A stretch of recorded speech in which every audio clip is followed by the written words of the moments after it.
Hey everybody, welcome to Black Filmmakers Matter. And today we have Joseph Austin II. Hey Joseph, how are you, man? I'm doing well. How are you? I'm great. This time I'm gonna press the record button. um, Filmmaker, Joseph. Yeah. When and why filmmaking? Um, why I would say I've always lived in my imagination, and so um, like I've spent so much time in my imagination, like a lot of like I've always just wandered off, and so filmmaking just always made the most sense. And while I was in undergrad at Salisbury University, I had two friends who knew what their path was in life. They knew that they wanted to go into like sports medicine, and they dedicated their time and energy. Okay. And these are two brothers getting 4.0s, and it was just like from them they just inspired me to figure out what my path was in life. And for me, it was just like I said, living in my imagination. How could I act? How could I take translate what's in here Right. and share it with others? So it was just storytelling, and it was just naturally filmmaking. So Okay. after so I mean that's kind of what sparked the journey back in 2009. Okay. So before we spoke about how you traveled from LA, you traveled to different places and um worked different jobs. Did you work on different projects? Yeah, I spent 4.5 years at the CW network as a Okay. camera operator. And from there, yeah, they sent me all over the country to work. I mean, Essence Music Festival, BET Hip Hop Awards. So like that, Okay. it White House Correspondents' Dinner. So it's that gave me the confidence behind the camera, so that when Okay. it was time and that switch happened, where my wife on my 25th birthday took Mhm. me to the New York Film Academy and took me on a tour. As soon as I got back, it was just like, all right, I started my application immediately, and I said that that's the path, Wow. like getting my master's. And so yeah, just taking that journey, taking out that Okay. massive student loan and going to New York, and then LA, it just gave me the opportunity to really hone my craft for about 2.5 years, and it was probably one of the greatest experiences of my life making films in New York and LA. Like it was the best of both worlds, and I think it's Wow. something that shaped me into the filmmaker that I am today. Ooh, I love the way you speak about filmmaking so passionately. Yeah, Like you have to yeah. have passion for what you're doing to be able to do this. Um, a story about you. Tell me a little bit about a story about you. Yeah, so A Story About You is my second feature film, which is set to premiere in 2025, start its festival run. So right now it's currently in post. And a lot of the details were mum on until the official announcement comes, but it has some faces that that we've all seen and come to love, on our TV screens and on the big screen. And I'm really excited about it. How this film even came to be. The film that our predecessor, the one that we made prior, Sundays Mhm. in July, like this little tiny film it was like the little engine that could, that film went to over 25 film festivals all Wow. over the country and in North America, and it just started gaining traction and started winning awards and awards, and it just built up. Um, we're at the 2021 Michaud Film Festival in LA. We won the Panavision Feature Film Award, which is given to What? the best feature film. And so with that came a $60,000 grant from Panavision, and that right then and there greenlit A Story About You. And so one of the biggest things is barriers of entry, and a lot of filmmakers of color don't have access to the high end equipment that a lot of other filmmakers have. So Right. truly blessed that grants like this are available to filmmakers of color. And if you ever get an opportunity to enter into a festival where that's the grand prize, or you Mhm. can, just go to Panavision and actually apply for it, that's an option as well. But Okay. yeah, that green lit our second feature film, and like it's just really elevated, you know, us to a whole nother stratosphere in terms of just what we've been able to do, because just having that prestige of Panavision, when you do go knock on some of these actors doors who we knocked on, instead of them slamming shut, they'll listen because they're like, oh, they have this massive grant, they Okay. must know what they're doing, and that's what happened. And so like I'm really excited about this film. Okay, and I'm so proud of you, man. Okay, so we Thank you. have the upside of filmmaking, the grants, the hustle and the bustle, seeing your name on screen. Tell me some pitfalls of filmmaking. Oh man, the biggest pitfall that I've just experienced is just one, like, raising money. That's that I mean, there's no art to it. Like, it's something that I don't even have the answers to. I mean, it's just trial by fire. Right. Um, and then also just the rejection. Rejection, filmmaking really, really builds tough skin. Like, you're going to be rejected by more things than you'll ever be, accepted into. And that's film festivals, that's contests, it's Yes. fellowships, all these things that they say will help you move forward. Uh-huh. You're going to get rejected over and over and over and over and over again. And so the downside is like that rejection can cripple you if you allow it to. Right. But like I said, our first film, Sundays, got rejected by so many festivals, but at the same time it got accepted by so many. So it's like, who's right, who's wrong? And then we go on to win this $60,000 grant. And so Right. it's just like, if you allow rejection to stop you, you'll be stifled, and you'll never move forward. But you got to keep moving forward. That's kind of like the gift and the curse of filmmaking is like, Yeah. you're going to have your share of wins, and you're going to Right. also probably have more losses. But it's just like, are you going to allow those losses to cripple you, or are you going to allow them to lift you up and say, I'm gonna keep moving forward? And I've always just said, I'm gonna just keep moving forward. That's And right. like, I'm still here, Great advice, 15 man. years later. Yeah. That's right. Great advice. Keep moving. Don't let that negativity stop you. Mm-mm. Consistency, like you said, you told me before, consistency. What is some great advice you think you could give a new, young, old filmmaker? I would say study. I would say study whether I would say, here's one thing, like, for me, when I first got into filmmaking, this was crucial. I studied from Oscar Michelle, like all from Birth of a Nation. I went back and I wanted to learn as much as I could about the history of filmmaking, but more so how African Americans were portrayed. And Mhm. so Mhm. a documentary I did while I was at Salisbury University my senior year was called The Guys Effect, where I kind of deconstructed the stereotypes associated with African Americans.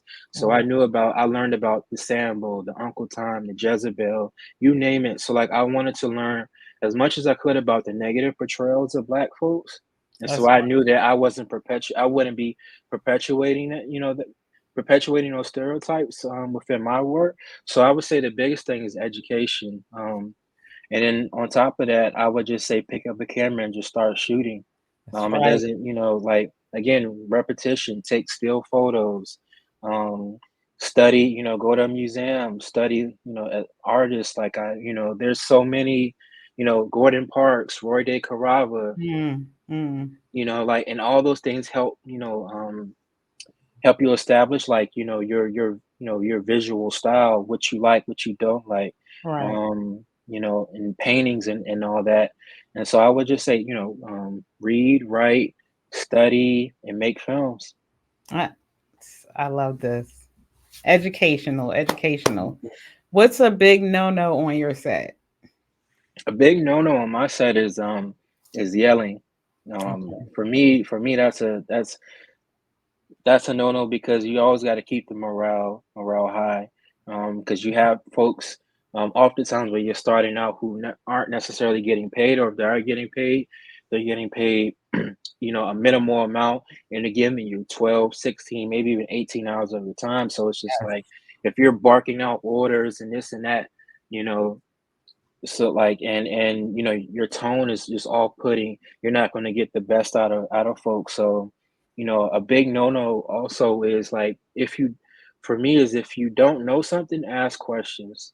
That's right. There's no such thing as a dumb question. That's right. If you start moving stuff and a light or something, and you don't know how to properly handle it, or there's a lens, expensive lens, and you don't know how to handle it, ask questions before you touch anything.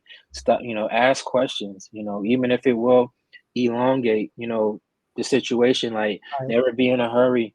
That's the one thing you can't do, on set, is be in a hurry at any time. Whether Yeah. you're shooting, Mhm. just in between, because like, stuff can fall, but like, you just all even when the clock is running, you just always have to be at a pace where you're aware of what's Mhm. going on around you. Right. And that awareness will, one, help you keep everybody safe, but also, help you, just be creative, when you're kind of like in your zen moment, when there's chaos around you. You can focus, and then you can say, well, okay, my shot list says I have 5 shots left, but I only have time for one. How can Right. I combine some of these shots? And again, that just helps you, by studying photography, what you do, how you like to move the camera. You can get very dynamic things, Mhm. done, that you had never done before, if you just kind of Right. surrender to the moment and just like really hone in and just be creatively in the moment. God, you sound like such an artist. It's such an artist. Okay. One of my favorite questions for filmmakers is, what do you think we need more of in this industry? Some people would say diversity, more men, more women. What do you think personally we need more of?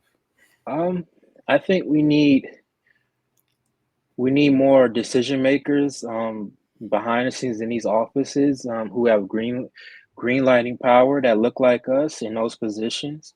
I think we need more, at the highest level. We need more, people that are willing to take risk Mm. on filmmakers. Yes, sir. Um, but outside of that, I think that we need to lessen these barriers of entry. So I think we need to educate folks that there are ways to make films outside of the Hollywood system, and I think Mhm. the biggest thing is just education. And so I think, if more folks had access to education, and more folks can just get comfortable and have a camera in their hands and tell their story, like, this place would be, on fire. Like, and I think it is kind of, the tide is kind of turning, with TikTok coming along. Like, young folks, they might not be aware of it, but Mhm. those 10-second, they're learning the basics, of filmmaking. But if they were actually aware that, they're learning, oh, this is how you frame. This is how you. If you can tell a story in 10 seconds, Right. I haven't quite grasped that myself just yet. But if you can tell, a story that encapsulates a beginning, middle, and end, and can hold someone's attention, Mhm. then, boom, that might be a career in commercials. And That's like, so it's just like, right. if there's more a diversity of the wealth of knowledge, and more folks out there pushing the game forward, and then I think, we would, when you have more folks in the marketplace that look like us, then Mhm. things will start, changing. Like right now, like, where it's, as you know, like, there are fewer and fewer films, hitting the box office. They're just these tent pole films, and so like these smaller films, it's Yes. just like they're coming almost obsolete right now, because it's just like, like, you they're not all built off an existing IP, where that Right. you have, so like, I think we need to be in a position where we need to take more risks. And I think that's the biggest thing that we need more of, because if more people want to take more risks, then there'll be more faces that you've never seen, more voices that we've never heard, given the platforms, to become, the next Ava DuVernay, Spike Lee, Mhm. and so forth, and you keep the pipeline going. Now, there's something that really hit me. You said last time we spoke. You said we do not need Hollywood to be filmmakers. No, I mean, I think the biggest thing is I think again, and that goes in the education aspect of it. Um, when I first set out, and on my journey, like I learned about the LA Rebellion. I learned of who Halle Dreamer was. I learned who Julie Dash was, Charles Burnett. These filmmakers of the LA Rebellion who wanted and decided to work outside of the Hollywood system. Mhm. Even prior to that, like a Melvin Van Peebles, like these, Mhm. Mavericks, who just Right. decided that they were going to go get money, from Europe or wherever they could find the resources to get their films made, and they were going to make them their way. And so it's a viable, everything doesn't have to be, Hollywood, and I mean, and with that, it's just also like, you know, it's honestly like if you want to make a living at this in terms of Mhm. the commerce part of filmmaking, and I understand that, like, okay, maybe the Hollywood thing, but if you truly just have a story to tell and you're not Right. worried about it turning a profit, but you want to just get this story out there far and wide, then Mhm. that's viable as well. And both things are equally needed, and I think, like I said, if we educate ourselves and figure out ways, to reintroduce those voices, the Julie Dashes, the folks, the Kathleen Collins, the folks that have come, prior to, Mhm. then you would open up, because a lot of, especially young filmmakers I, mentor now, they're not, when I say these names, they're not aware of it. They just know, Right. like, they know Ava, Mhm. Lucas, James Cameron, Right. Spielberg, but Mhm. they don't know the folks that, from the independent, like the real mavericks. And a lot of, those folks, like their work has inspired Spike, so it's just like, Yeah. Mhm. I think, education is just, education is huge. That's right. Joseph Austin II, thank you so much for joining us, and I hope you come back. Absolutely. Thank you for having me. Have a great night. Thank you. You too.